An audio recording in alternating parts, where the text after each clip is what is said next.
Interrogatories are written questions that must be answered by a party under oath as part of the discovery process in any litigated case.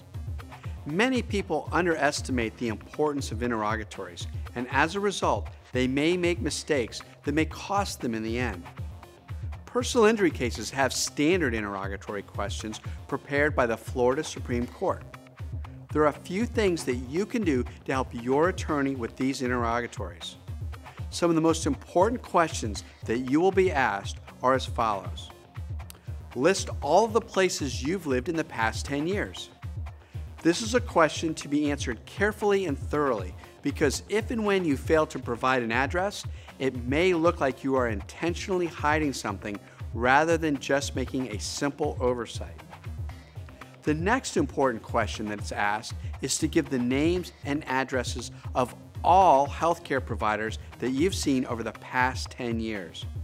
Unfortunately, this is an area where many clients get into trouble because they simply may have forgotten about a doctor that they've seen in the past. Please take extra time to carefully list every hospital, every chiropractor, every physician, and every physical therapist you may have seen in the past 10 years. Obviously, if you've been involved in a prior accident and you do not disclose this in your interrogatory answers, it will be discovered by the lawyer for the insurance company through the vast resources the insurance company has. With your Social Security number, they can obtain lists of any and all claims that have ever been made by you.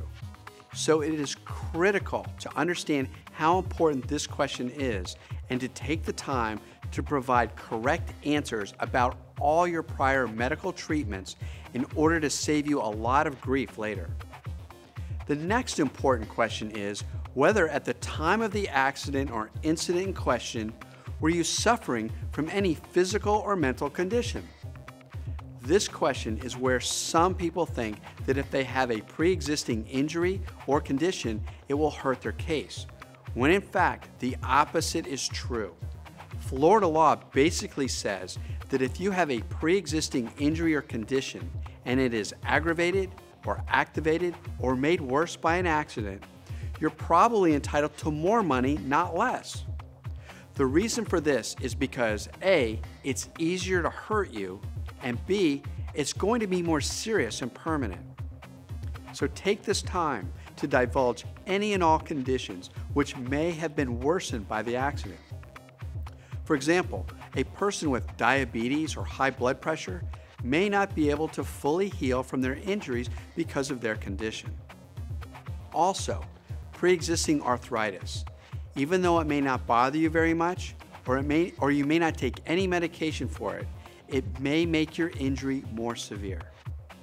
Many adults are on medication for one condition or another, and it's important to disclose any and all medications that you've been taking because the accident may affect your condition. Also, prior accidents and injuries may have created areas of instability in your spine that are worsened by this accident. When answering this question, it is far better to provide more information than you think is necessary. As your attorney, it is our responsibility to help make sure that you've told the truth in a way that is ethical and appropriate. So when speaking with your attorney, it's better to over-disclose rather than under-disclose information regarding pre-existing conditions. I tell my clients, you should brag about your pre-existing conditions and not hide them. Another important question you will be, have you lost any wages in the past, or do you expect to lose any earning capacity in the future?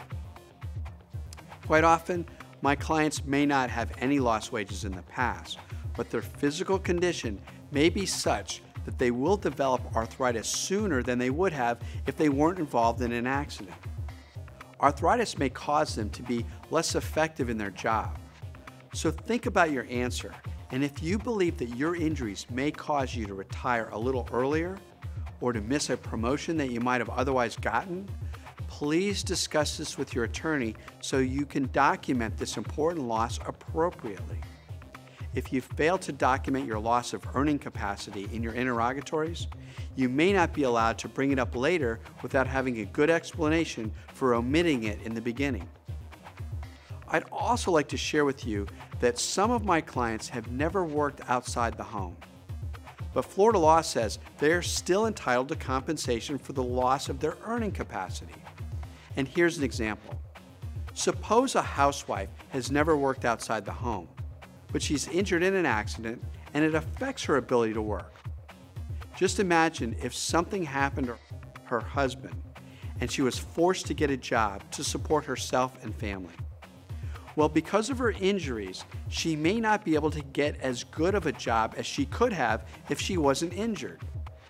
This reduction in her ability to get a better job would be her loss of future earning capacity. Or a simpler example is a serious injury to a child. Even though they've never had a job, their ability to work in the future may be severely reduced due to someone else's fault. I hope you found this information useful. I can't stress enough how important interrogatories are in your case, and by giving your interrogatories questions the attention they deserve, you will protect your rights and your case will go much smoother. Thank you for watching my video.